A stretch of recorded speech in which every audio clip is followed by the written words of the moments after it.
are you guys today? Good morning, everybody, and let me start the Oversight Investigation Subcommittee this morning. And I have my start with an opening statement, but I would say because the House is having some early votes this morning, I ask unanimous consent that the written opening statements of all the members be introduced to the record. Without objection, the document be entered into the record. My colleagues, today, after 8 months of investigation, the Subcommittee on Oversight Investigation will examine the Federal Communications Commission's decision and orders relating to LightSquared and the committee's efforts to build a wireless mobile broadband network. The controversy regarding LightSquared and its efforts to build a national wireless broadband network revolves around a piece of spectrum called the L-band. This band of spectrum has historically been reserved for satellite services.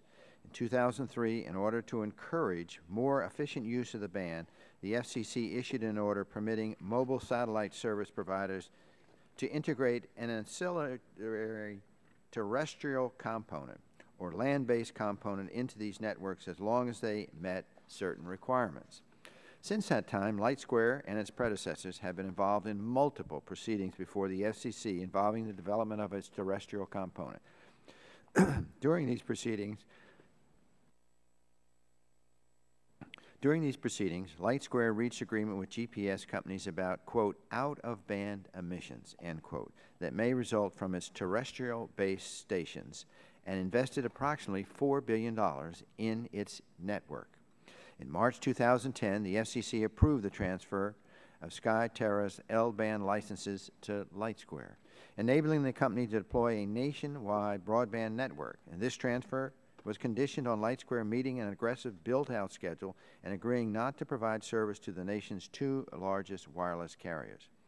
In January 2011, the FCC granted a conditional waiver allowing LightSquared's customer to access its network using devices only capable of receiving terrestrial signals. The waiver was conditioned on LightSquared resolving an overload interference issue raised by the GPS community. These interference issues were a different technical concern that out-of-band emission problems that had been raised by the GPS community in prior proceedings. A technical working group was formed to examine the overload interference issues affecting GPS receivers. NTIA later charged PNT XCOM with validating the testing. In February, NTIA concluded that LightSquared's system would cause unacceptable interference to GPS. Only 1 day later, the FCC moved to revoke its conditional approval of LightSquared's plan to build a 4G wireless broadband network, leaving the company and its spectrum holdings in regulatory limbo. That is where we stand today. LightSquared, a company that committed billions of dollars and years of time in developing its network, has filed for bankruptcy. Its 40 megahertz of spectrum is left unused at a time when demand for wireless service and broadband is exploding. We have convened this hearing today to determine whether this could have been prevented. This hearing also raises important implications for spectrum policy going forward. Regulatory uncertainty at the FCC will deter new innovative ideas and competition in the mobile space. Moreover, it is not sound spectrum policy to allow 40 megahertz of spectrum to sit fallow, while at the same time seek to relocate broadcasters and federal users off their spectrum holdings to free up more space for wireless use. So I look forward to the testimony of our 2 witnesses today, and I recognize the Ranking Member, Mr. Gitt, for an opening statement. Thank you very much. Oh, just a moment. I think we're going to just take 5 on this side and 5 on your side. Fine. So I'll go to Dr. Burgess. I thank the chairman for yielding. I thank the witnesses for being here today. I'm grateful we're having the hearing. I know my constituents appreciate it.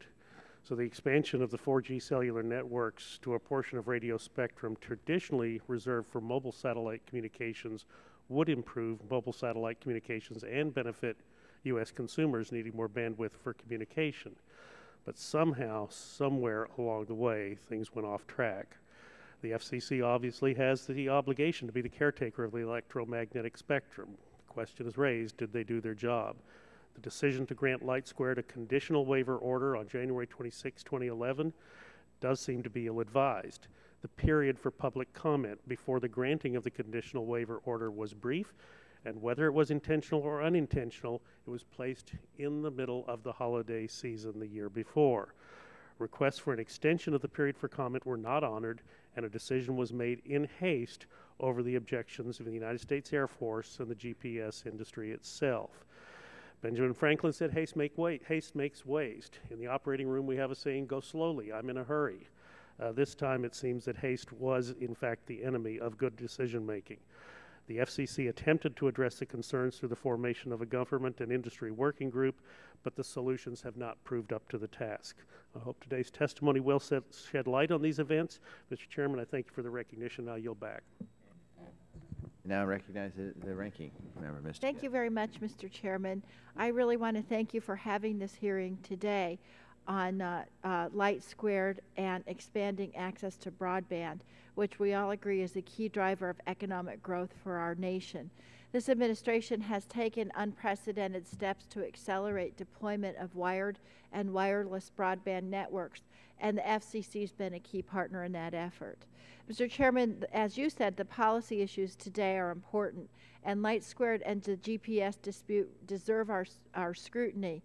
Several other House committees have already looked at this issue over the last 2 years, and so as the committee with primary jurisdiction, I wish we had looked at it sooner, but I'm glad we're going to hear from the FCC witnesses today. These are experts who are widely respected for their knowledge and expertise, and I know we can learn a lot from them. Mr. Chairman, in a lot of ways, the FCC was put in a no-win position. This was a difficult decision for them, and no matter what the agency did, someone was going to end up being very unhappy. And I don't know about you, but I certainly don't have the technical expertise and detailed knowledge to be in a position to second-guess the FCC's decisions in this, but I do think we can look carefully at the FCC's decision-making process. And I think the committee's investigation has revealed a regulatory review process working as it should. LightSquared was licensed to use spectrum to provide communication service. Over the years, LightSquared sought approval from the FCC to move ahead with its plans. And at every step of the way, the FCC solicited and received public comment on the committee's proposals. Under both the Bush and Obama administrations, LightSquared received approvals from the FCC to create and modify its business plans to build a network. During the approval process, public safety concerns with GPS receivers were brought to the FCC's attention. The FCC warned LightSquared of these concerns and only gave a conditional approval to the company to move ahead. Then they set up a process to let technical experts determine if these concerns were meritorious. The FCC made the decision to retract LightSquared's waiver only after the experts found that, quote, there is no practical way to mitigate the potential interference, end quote. The FCC took the responsible steps that one would expect in order to address this problem. The agency conditioned its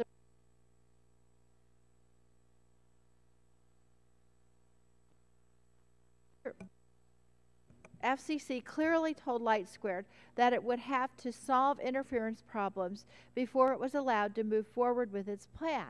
FCC set up a technical working group to explore problems and made sure that all stakeholders were represented. When experts concluded that there were continued risks from deployment of the LightSquared network, the FCC took preventative action to ensure public safety.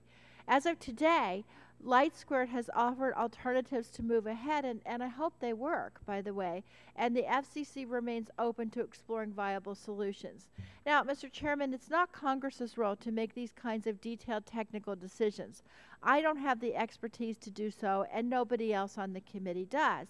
That's why Congress gave the authority to the FCC in the first place. I would be concerned, of course, if the FCC made a politically motivated decision or was swayed by political process, but I don't think anybody here thinks that that's the case in this situation. Instead, we have the FCC weighing the pros and cons and making a very difficult decision based on the advice of the technical experts. I appreciate our witnesses being here, Mr. Chairman, and I want to take just 1 minute of personal privilege. This might be the last hearing that we have in this Congress in the Oversight and Investigation Subcommittee, and I just want to say on a personal note how much I have enjoyed serving as ranking member with you, Mr. Chairman.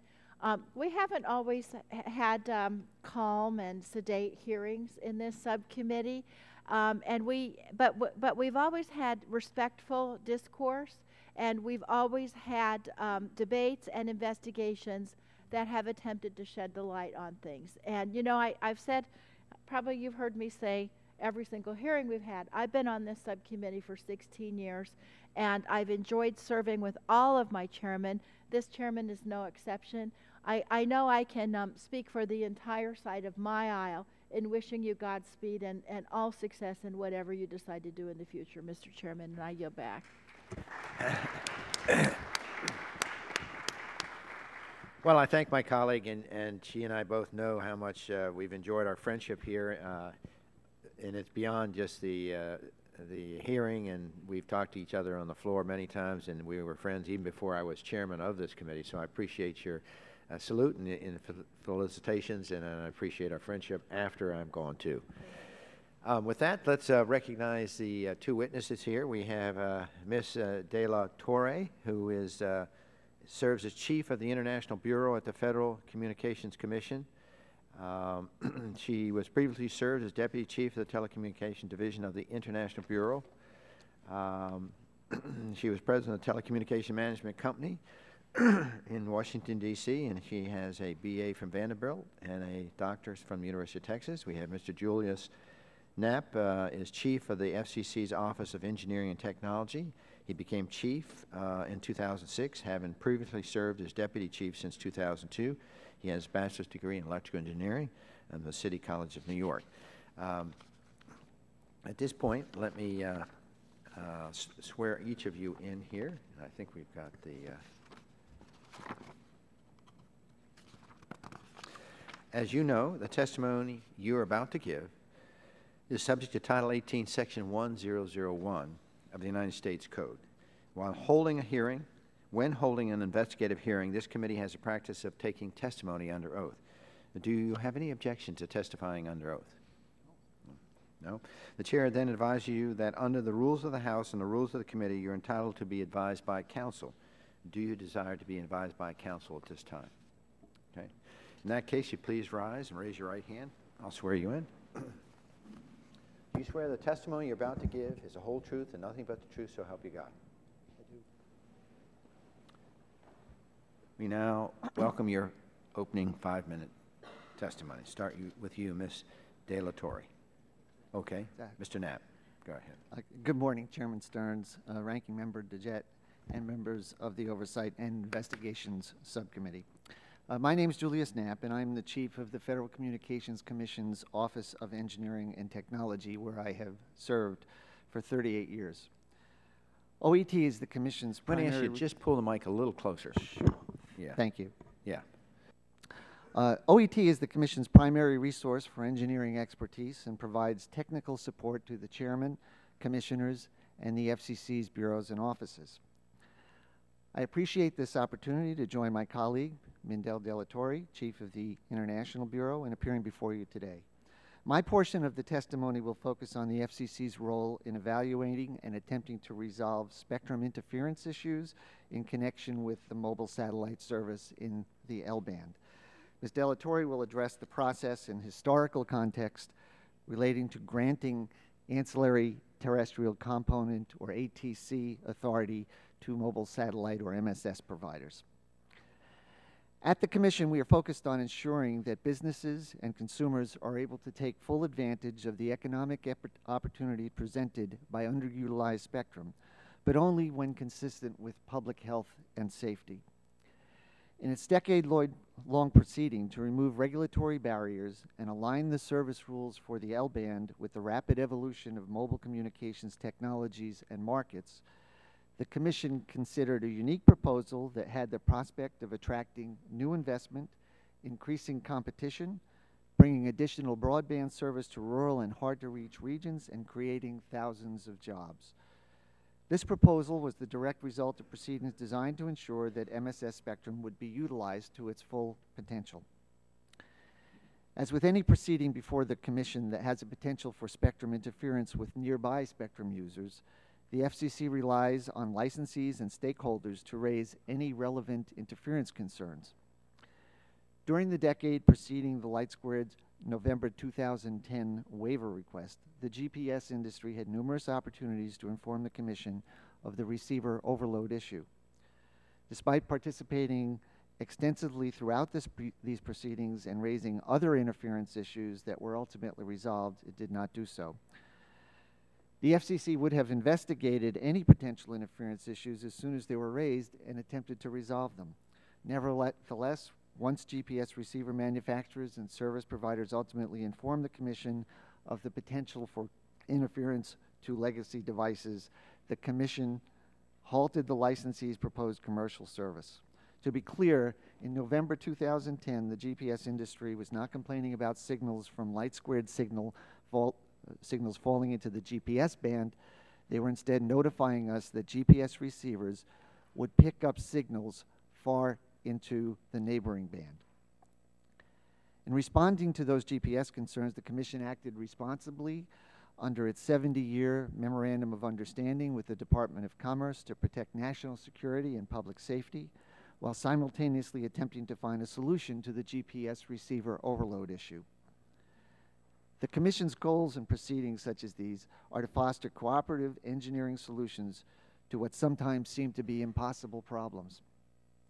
We worked equally with all of the interested entities, including NTIA, the Department of Defense, other federal agencies, and the GPS Industry Council, to assess LightSquared's proposal and to encourage the parties to work together to resolve this matter.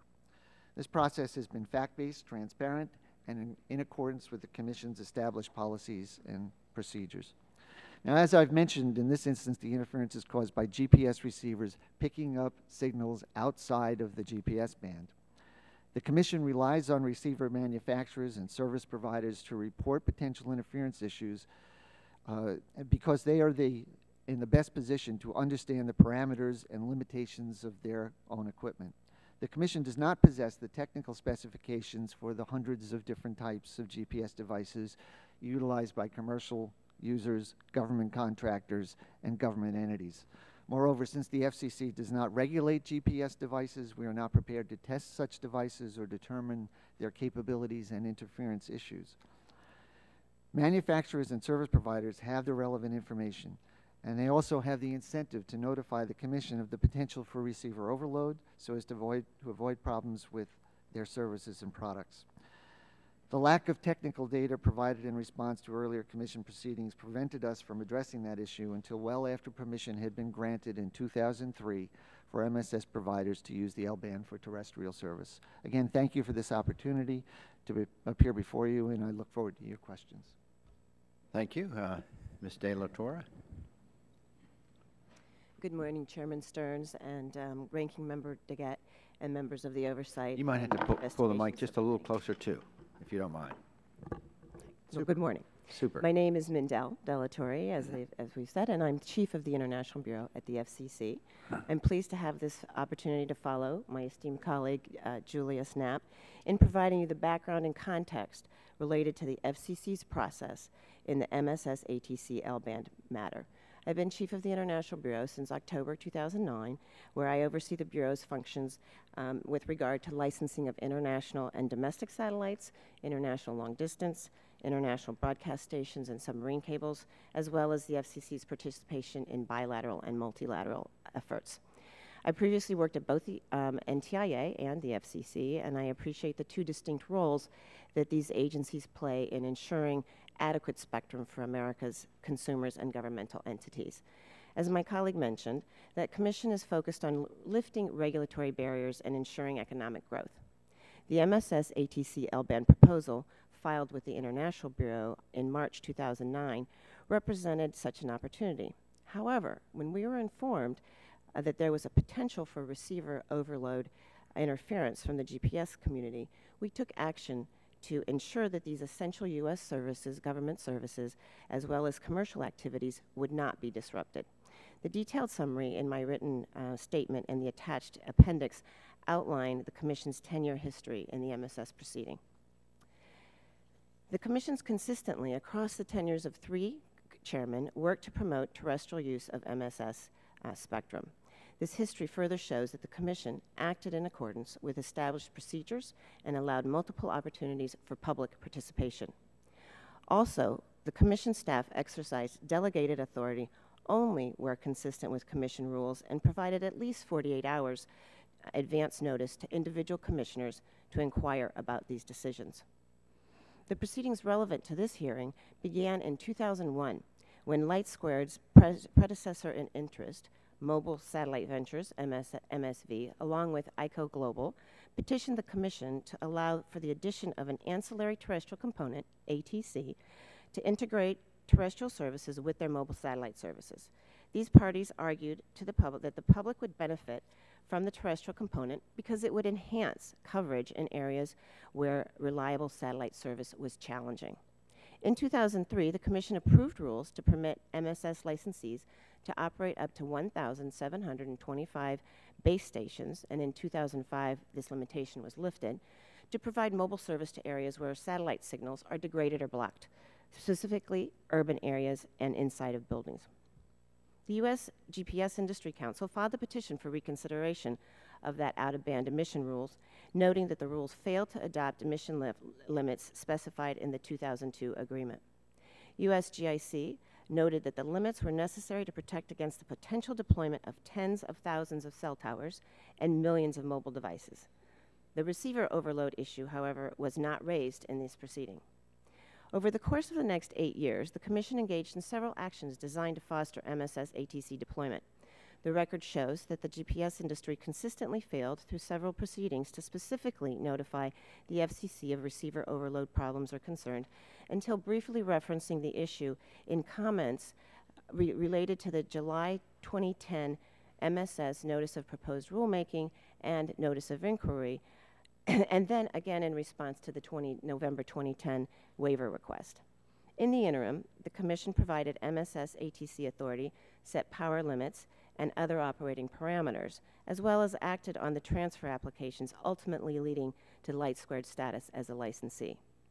On January 26, 2011, the International Bureau responded to the concerns raised by the GPS industry and other parties by preventing LightSquared from deploying commercial service in the L-band until it resolved concerns about harmful interference. The Bureau did so through a conditional waiver order that also directed LightSquared to organize and participate in a GPS interference technical working group in which all interested parties would work directly with LightSquared to resolve the interference concerns. The technical working group included more than 120 participants, including representatives from the Department of Defense and other federal agencies, as well as the GPS community and various telecommunications companies, and of course LightSquared itself. On June 30th, 2011, LightSquared filed the final report of the technical working group with the Commission. And based on these results, LightSquared recognized that in its proposed use of part of its spectrum, what we call the upper 10 megahertz band, would result in GPS receiver overload.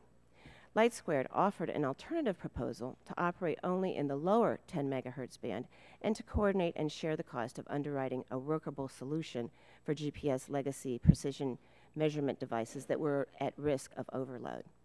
The FCC released the technical working group's report, as well as LightSquared's alternative proposal, for public comment on June 2011, and subsequently required further testing. On February 14th, 2012, the Commission received a letter. If you can just sum up. Okay. And so the Commission staff is currently reviewing the extensive record developed in response to the public notice. Currently, LightSquared still cannot deploy its service commercially because of the unresolved receiver overload interference issue. This concludes my testimony. Thank you. And I'll start with my questions. And Ms. De La Torre, I'm going to ask you a question. If possible, you could just answer yes or no. In an August 4th, 2011 email marked as Exhibit 1 in your binder, you made an analogy, the LightSquared GPS situation, determining interference, the interference dispute on the highway, where LightSquared is operating, and this is what you indicated, is operating in the left lane and GPS is operating in the middle lane. You state that GPS, quote, has been driving in the left lane with impunity, but now that it looks like the left lane might actually have traffic in it, the GPS community is yelling bloody murder, end quote. Is that true? Is that what you wrote? I did write that. Yeah, okay. Each operator has a responsibility to stay in its lane, using your analogy. Is that correct? Yes. And when one operator veers into the adjacent lane, is it the responsibility of that operator to correct its course, or is it the role of the FCC to patrol the highway? Briefly. Really, what was happening here was that Isn't the responsibility of the operator to correct its course? Yes or no? that's a difficult question. That's the question that's before us, and I think Yes or no? Can't you let her answer it? No, I'm asking for a yes or no. To your best of your ability.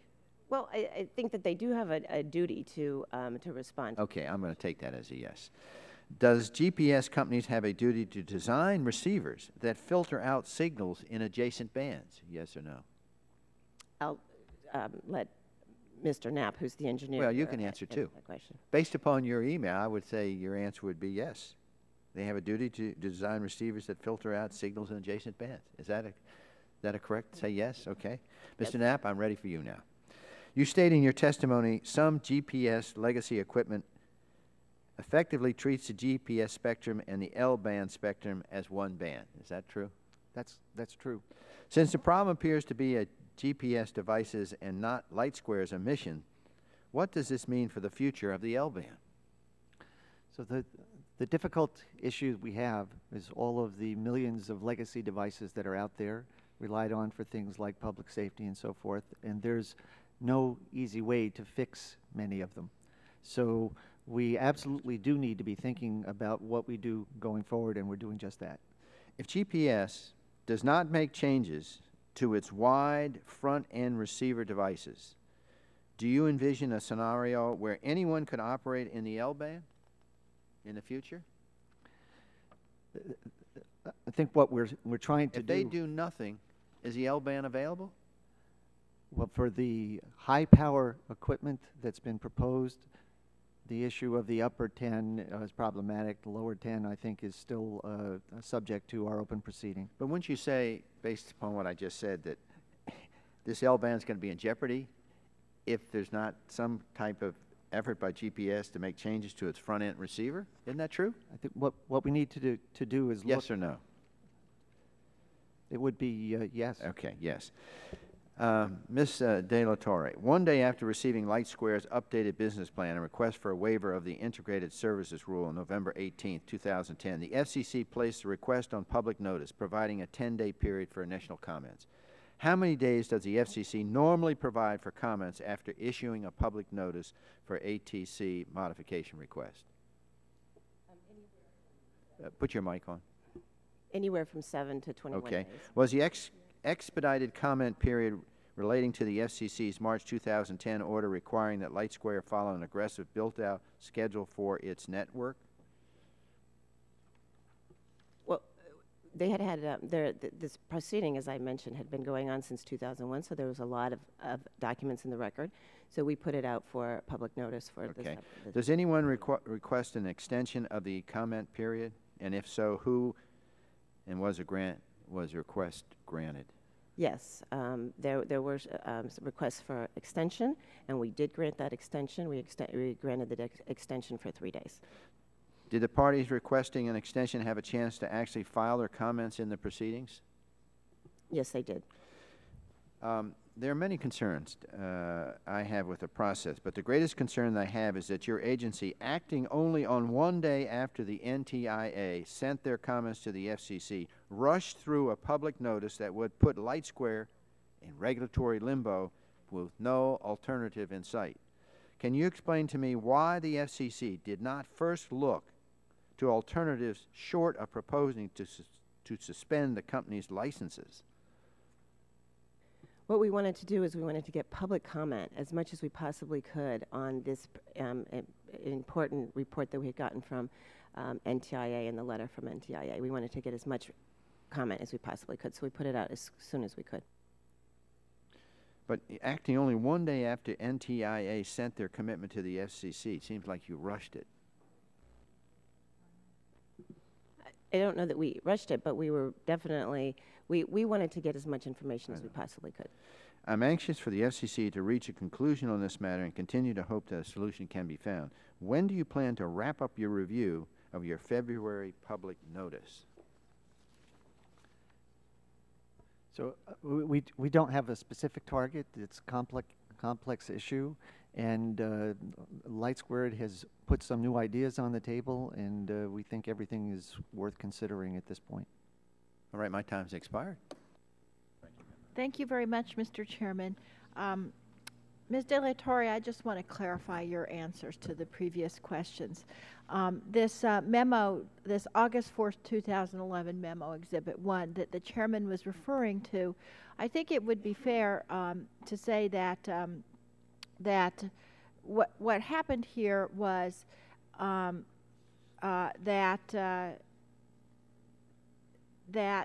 the spectrum was allocated in a certain way so that the GPS had a certain portion of the spectrum, correct?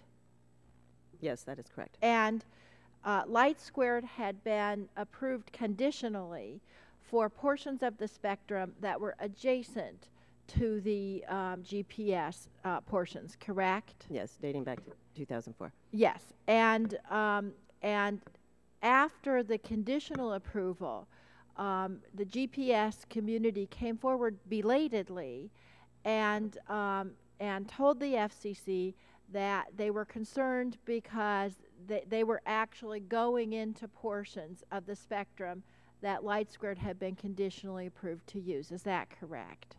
There had been an order that had been, the transfer of control order from Skyterra to Harbinger had been issued the year before in March 2010. And with that order, there was another accompanying order that modified the license. And so that had happened earlier in the year. But you were frustrated when you wrote this memo because the GPS folks were supposed to stay, as you said, in their lane, but they consistently went over into the other lanes that had been conditionally authorized for others, right? I think yes or no would work with this one. Thank you. But you also recognized in this memo, in the part that the chairman didn't refer to, that the problem here is that GPS, and I want to ask you about this too, Mr. Knapp, because there have been some glancing references to it, but this GPS wavelength is very important security-wise. Is that right? Yes. Absolutely. So Mr. Knapp, in your testimony, you said that there are concerns about national security and safety with GPS. Is that right? Of course. And Ms. De La Torre, in the end of your memo, you say, quote, "This is a very complicated issue and tough choices will need to be made and may in fact change the established rules of the road. But how many times do we have to reiterate, we will not endanger one person on an airplane, one soldier, one voter, or one driver who relies on your GPS service." Is that what you said in the memo? Yes, I did. And that's because even though it's irritating that maybe GPS is not staying in their lane, if you literally hold them to that, then and there's some problem with this GPS, then it could affect national security, communications, or transportation, like airplane communications. Is that correct? Yes, Mr. Knapp? Yes. Okay. So I can see why you'd be frustrated because poor LightSquared, you know, they've got this conditional approval, and through no fault of their own, the GPS is going over into their lane. And I think that's why your review process is still open, because you're still trying to find a solution to it. Is that correct, Ms. De La Torre? Yes, absolutely. And so here's my question. I know that LightSquared has come forward with some other proposals to use different parts of the spectrum and so on.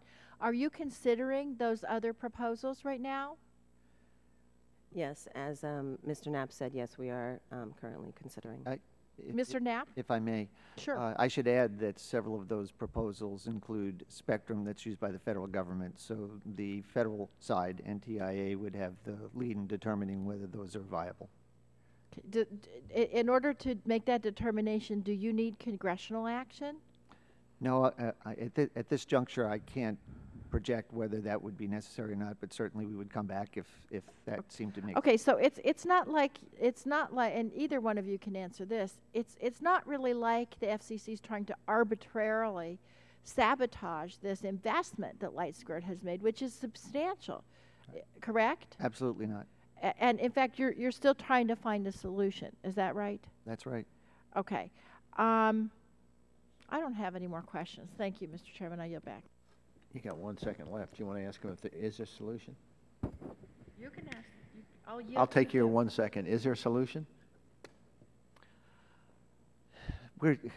There are ideas that are worth considering. Whether they will. So the answer to the question is yes, there's Yes. a solution. Yes, there's a solution. Okay, thank you. With that, I recognize Dr. Burgess for 5 minutes. Thank you, Mr. Chairman. Now, Mr. Knapp, you said worth considering twice. Yes. So it's intriguing.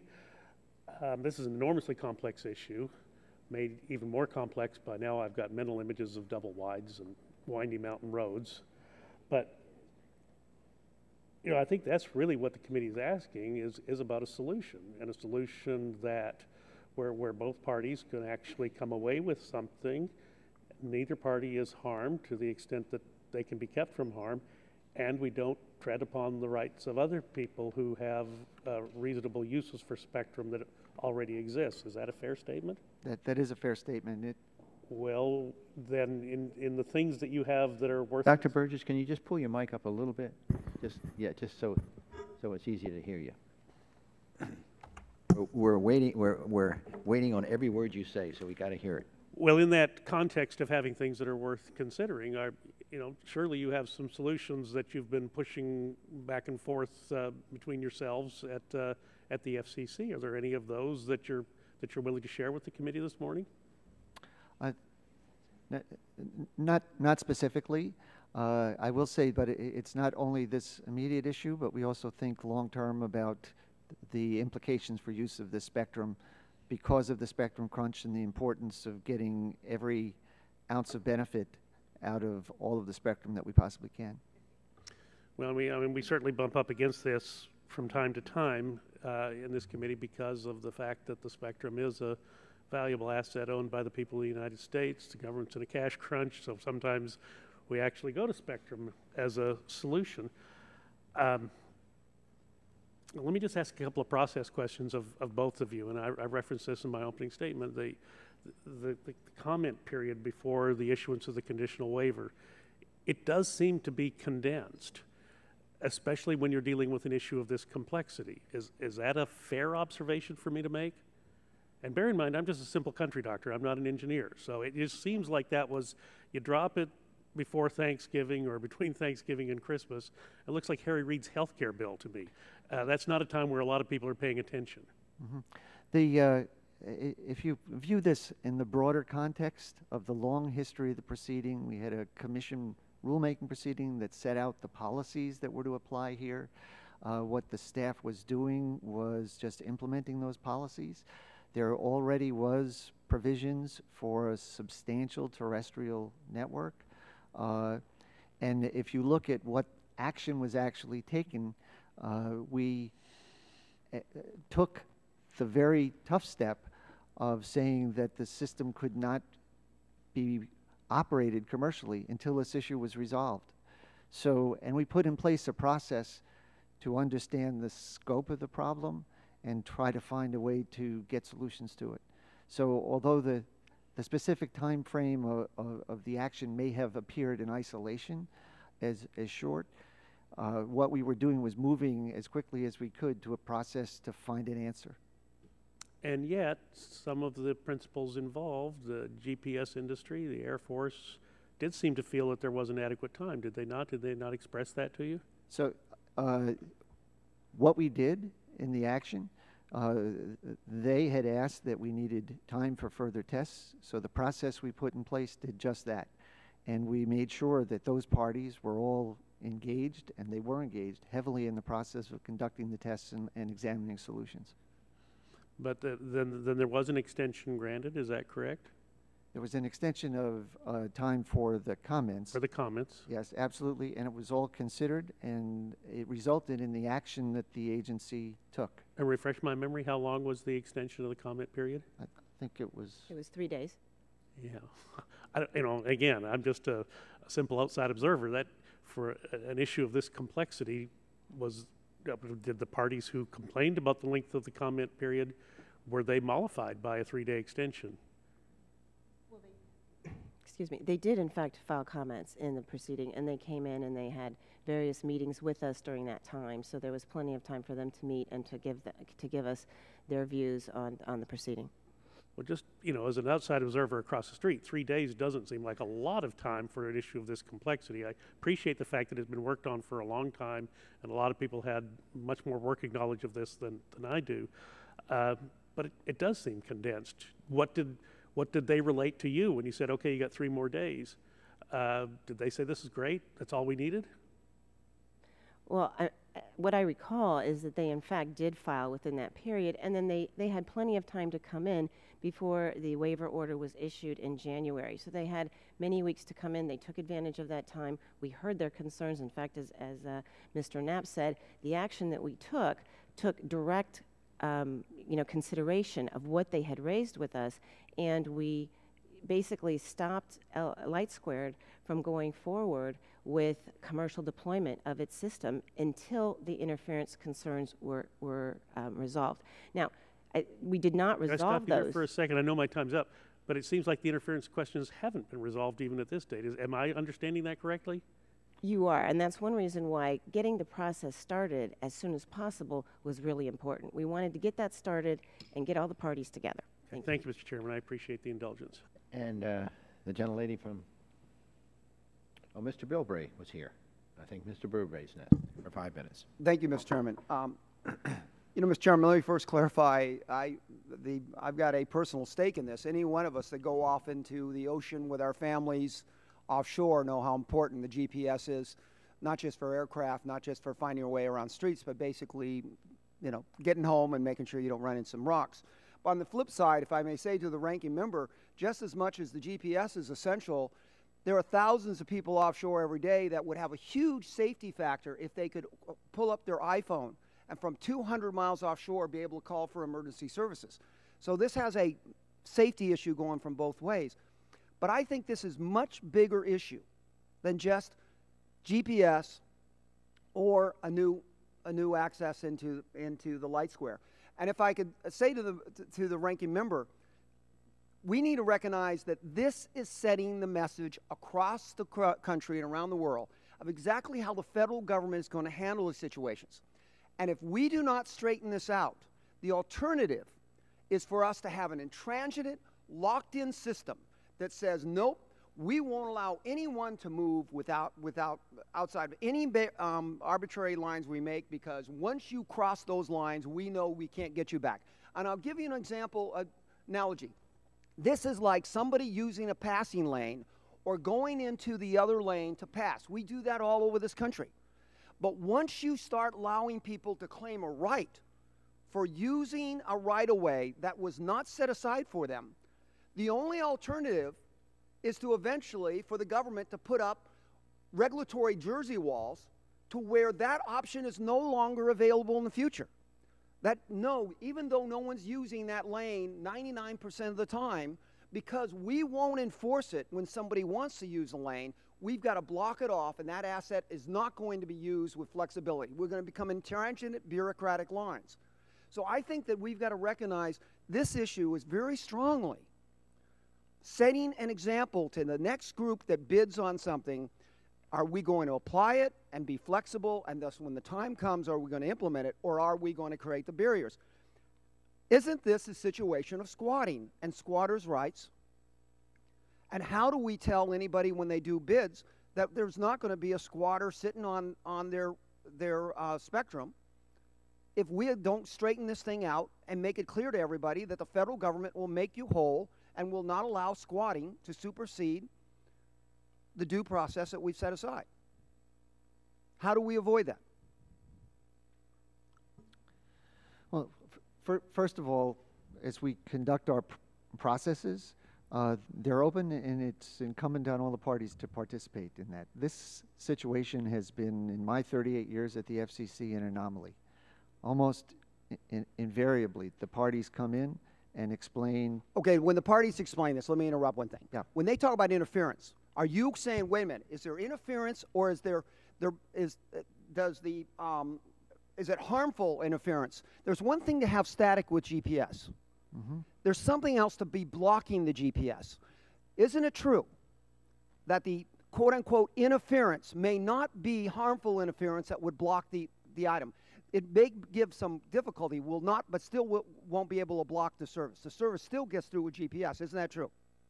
This is one of the issues that has been raised in our document, and it's one of the core issues that the Commission routinely has to address in deciding whether interference is harmful or not.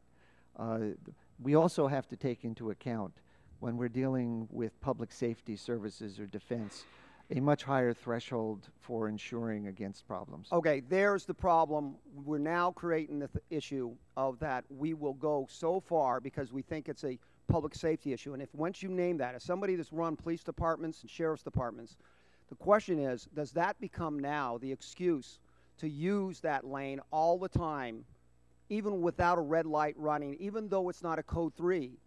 Because we're public safety, we get to drive in the left lane all the time without having to show that there was reasonable application here. And that's what I'm concerned about. And let me tell you something, someone's run police departments, that happens all the time, you know. But we don't sit there and continue to allow it just because somebody claims it. They need to prove it. And that's that harmful interference. When will you get that clarified? And what is your obligation to make sure that we make this whole so this Congress and future Congresses don't have to start building Jersey walls and blocking off all kinds of great flexible opportunities, because we've seen what happened with LightSquared, so we're not going to allow any flexibility in the future. How do we maintain that flexibility? So this issue, I think, has given greater focus to receivers and the issue of staying in your lane. And we conducted a workshop at the Commission on addressing receiver standards going forward. Just this past March, we've tasked our Technological Advisory Committee, which includes experts across industry, to make recommendations on how we can deal with these kinds of issues in the future as we're making spectrum allocations. So we are working on it. Thank you very much, Mr. Chairman. What he just told me is now they're going to be harder and put up Jersey, basically block it off, that flexibility, to avoid this problem. That's exactly what I want to avoid, and that's why we should be working to straighten this out so they don't have to start putting up those Jersey walls, and we maintain our flexibility. I think both sides want that. I yield back. I thank the gentleman for his insight. And the gentlelady from Tennessee, Ms. Blackburn's recognized for 5 minutes. And thank you. And Mr. Chairman, I do want to take a moment and just thank you for your leadership. You're going to be missed. We're all going to miss you and appreciate the leadership and guidance you have given this committee on so many issues. To our witnesses, we're going to have votes called in just a few minutes, and I want everyone to have the opportunity to get through their questions. I want to talk with you specifically about your February 10th memo, and or it's an email from February 10th and the March 26th, 2010 order dealing with preventing Skyterra from making its ATC spectrum available to AT&T and Verizon. So let's start, Ms. Delatorre, with you, with that February 10th email from Joel Rabinovich. You're on that email, correct? You're a recipient of that. It's Exhibit 9 in your binder. Would you please speak into the microphone? Yes, I am on that email, but I wasn't participating in the email as far as responding to it. I am on it, though. Okay, but you read in there that, and I'm quoting from the email, the condition is that Harbinger not sell to Verizon and AT&T. So is this email consistent with your thoughts regarding the purposes of the conditions? Thank you, Congresswoman. In fact, the where we ended up was not where the email started, actually. We ended up, there was a loophole in the FCC's sort of framework for secondary markets of spectrum. And terrestrial systems at the time could use secondary markets and they could lease their spectrum. But MSS operators could not. And so one of the reasons that we had wanted to put this condition in on AT&T and Verizon, it didn't prohibit them from actually gaining access to that spectrum, but it said that the FCC needed to be notified of that. And I think that that just basically filled in a gap in our rules that we then actually changed the rules later in the following year in April 2011 to apply it to the mobile satellite service as well. So AT&T and Verizon, just to be clear, were not prevented from actually accessing that spectrum. They just had to give notification of that. Okay, well, let me ask you this then. Do you think it should be common practice for the FCC to impose conditions like this when it really, so that it affects the rights of non-parties to a proceeding? Should that be common practice of the FCC? Should they move forward in that vein? I've been at the Commission for 3 years, and during that time, in most of the transactions that we've worked on, we have conditions that are applied, and they are specific to the particular transaction, and I think that's what we did here as well. Okay, let's talk about Global Star for a second. I've got a couple of questions I wanted to ask that. On June 30th, 2010, the FCC granted Global Star an extension of its deadline to come into compliance with the ATC gating criteria until August 2nd of 2010. Despite the fact that the FCC granted Global Star's 30-day extension, the RUS suspended Open Range's future loan advances on July 14th, 2010, and threatened to suspend its remaining funds unless it found an alternative spectrum partner. So during this period, were there any conversations between the FCC and RUS or the FCC and the White House discussing the possibility that LightSquared could serve as an alternative spectrum partner to Open Range? Thank you, Congresswoman. I was not a party to any of those conversations. If they were held, I was not a party to them. Were you aware that there were any? Mr. Knapp, you want to respond to that? Pardon me? Neither was I. Okay. You were not a party to them, or you were not aware that they were taking place? I was not aware that they were taking place. Okay. Pardon me, Ms. Della Torre? Is it either one? Either one. Right. Okay. Thank you. My time's expired. I'll yield back. Thank you, gentlelady. And the gentleman from Virginia, Mr. Griffith, is recognized for 5 minutes. Thank you, Mr. Chairman. Let me echo the comments of my colleagues on how much I, particularly as a freshman, have appreciated your leadership, and I have learned a great deal from you. And I'm kind of hopeful we'll have some more hearings, but in the event that we don't, let me add my comments to those of my colleagues and how greatly I appreciate your leadership. Thank you. That being said, if I might ask, how does the FCC define harmful interference? And let me do some subparts on that. Is the level of harmful interference specific to each GPS device, or is there a particular industry standard that defines whether interference is harmful? Is any interference harmful?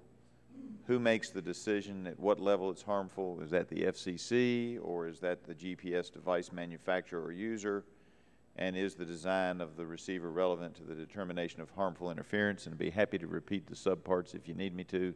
But the base question is, how do you determine harmful interference, and who makes those decisions? First, I'd be more than happy to provide the precise language of the definition in the Commission's rules. It's consistent with the international definition. It generally, in lay terms, is it's subjective. It talks about repeated disruption of a service, particularly in the context of safety and navigation services as well. So the definition itself gives deference to the importance of protecting safety services. In the case of GPS, there are multiple kinds of receivers. So in some instances, there are industry standards. So for example, for the GPS chips that are used in cell phones for 911 location, there are industry standards that are in place. As commented, I think, in the letter we received forwarding the test results from NTIA, there is no accepted standard for general navigation equipment. There is a standard for aeronautical, and so I'll stop there. So in some cases there are standards and others not, and the criteria for determining what's harmful are not always consistent. Was there a question I missed? Yeah. Okay. How is the filter design relevant to that, if they can So or shift? filter design comes into play usually at the intersection between two adjacent bands. So it's not unusual to have some play, some flexibility between the surfaces right at the borders. And normally those problems are solved between the parties themselves. We have to look at the overall characteristics of the equipment in a service and what it's capable of doing in making decisions like this as to what's harmful or not. All right. You know, and this is one that has always got to bother you. And for centuries, the law has tried to figure out on different items how to make this work. But the FCC has relied on the fact that no party raised the overload interference issue until late 2010 to account for its late consideration by the FCC. And I have to ask, you know, what standards of timeliness does the FCC have? I mean, oftentimes if you don't raise an objection in other areas of the law, you lose them. And whether it's a statute of limitations or the theory of latches, you've got a timeliness issue. So what's the FCC's rule on that? So we're governed by the public interest standard. And in this case, although it's a very difficult situation, we cannot put at risk things like air safety or defense or 911 systems and so forth. So we have to be very careful when we evaluate those kinds of situations. All right. Mr. Chairman, I have no further questions at this time and yield back. I thank gentlemen. I think what we're going to do is I'm going to have a second round, and the ranking member has a very short question too, and then we'll adjourn the committee. So my question is to Mr. Knapp. You know, obviously a company has lost $4 billion, a huge amount of money. The technology it had was a game changer. The whole thing has been scuttled, and so what we're trying to do now is understand what solutions are available. So Mr. Knapp, the Technical Working Group and the PNT XCOM both conducted interference testing on multiple types of GPS devices. Is that correct? Yes or no? Yes. Okay. How many different types of GPS receivers did the Technical Working Group actually test? They tested a pretty significant number of each different type. And so for cell phones, for example, and for the personal navigation devices, I believe it was well over 75 or so. 75, okay. How many different types of GPS receivers did the PNT XCOM test? As broad categories, I believe there were 6 or 7 different categories. Okay. In the Technical Working Group testing, what types of GPS devices were deemed susceptible to harmful overload interference? So the report from NTIA commented that the cell phones, while for any device, if they get close enough, you can have interference, that the cell phones appeared to be okay. There was concern that 75% of the, and I'm just reciting what the report said, 75% of the what are called the general navigation devices. Right. In the case of aeronautical, the judgment was against an industry standard. Were there certain types of GPS receivers that did not receive harmful interference from LightSquared signal? Yes or no? Yes. Okay. What standard was used to determine harmful interference in the Technical Working Group's testing? So there were different standards for each of the different working groups. In the case of cell phones, they used the worldwide standards developed by a group called the 3GPP, which is Third Generation Partnership. There were no standards for general navigation. They use a standard for the aeronautical equipment based on the radio technical. What's with the FCC's responsibility to oversee the working group? So in this case, we did what we often do. We brought all of the parties together through this process with the obligation. So you're a facilitator and not much more? Yeah, and you're part not of, an investigator, oversighter, or an well, enforcer? part of the rationale here is we want to be careful not to steer the work of the group, because in the end we may have to make a decision and assess its work. I understand. Who provided the devices for the technical working group testing? That came from the working group itself, which was co-chaired by the GPS industry and LightSquared. In the PNT XCOM testing, what types of receivers were deemed susceptible to harmful overload interference? So just to be clear, there was a first round of testing, and there in the second round, all that was looked at was cell phones and general navigation devices, and then a particular class of aeronautical equipment that was used for mapping terrain. I think I've asked this before, but certain types of GPS receivers, weren't some of them did not receive harmful interference from LightSquared? In other words, isn't it true some of them did not? Yes. Isn't that true? Would you say there are a lot of receivers that did not receive it, or was it significant? Would you say significant? It varied across the categories, and one of the categories that was particularly not covered in the second round, it was called high precision equipment, and that's some of the equipment that is designed actually to operate across both bands together. If harmful interference was not observed in a particular category of GPS devices, does that mean a potential solution might exist for that category? Well, for the equipment that didn't experience harmful interference, there's a solution for that category. In your mind's eye, can this problem be solved? I think the... just yes or no. I can't answer yes or no, because just as when we went into this, until you work through the problem, you don't know the answer. Well, describe what your solution would be. I can't describe what my solution would be. I know that there are ideas that are on the table that we're considering. And do you endorse any of those ideas? No, we have an open proceeding. It would prejudice the outcome for me to endorse one or the other. Well, as an electrical engineer, don't you think this could be solved?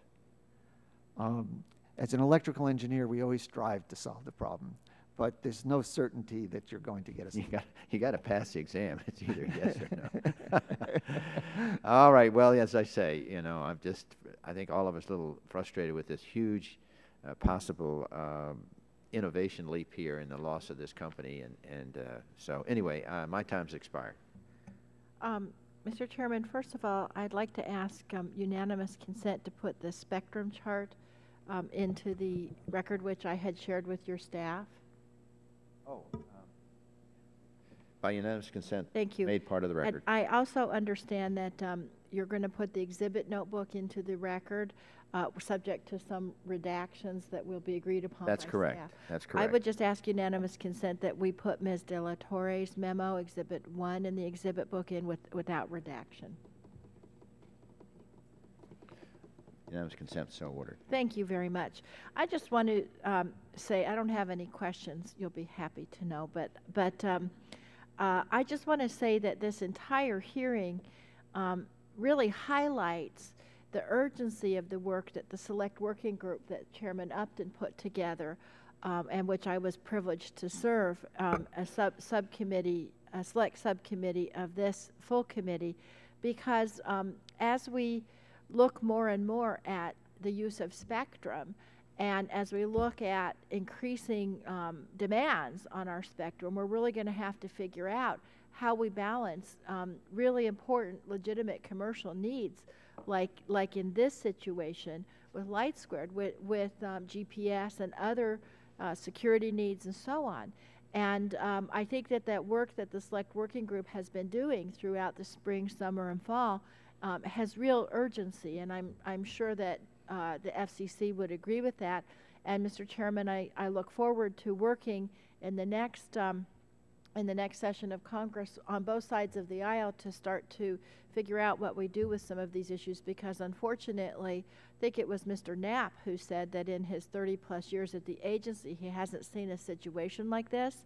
But I think everybody would agree if we can't start to think about what we're doing with our spectrum, we're going to see more and more situations and more demands bumping up against each other. I see both of our witnesses nodding their heads yes. So thank you for having this hearing, and I look forward to continuing to work I on thank the this issue. gentlelady and thank the witnesses for their testimony this morning. In conclusion, I'd like to thank all of the members for staying here. I remind members they have 10 business days to submit questions for the record, and I ask the witnesses all agree to promptly respond to these questions. And with that, this is my last hearing as a member of Congress, and I just want to thank the members on both sides for their participation, and more importantly, the staff. The staff's done a great job throughout my tenure as chairman of the Oversight Committee, and I appreciate all their hard work. With that, the subcommittee is adjourned.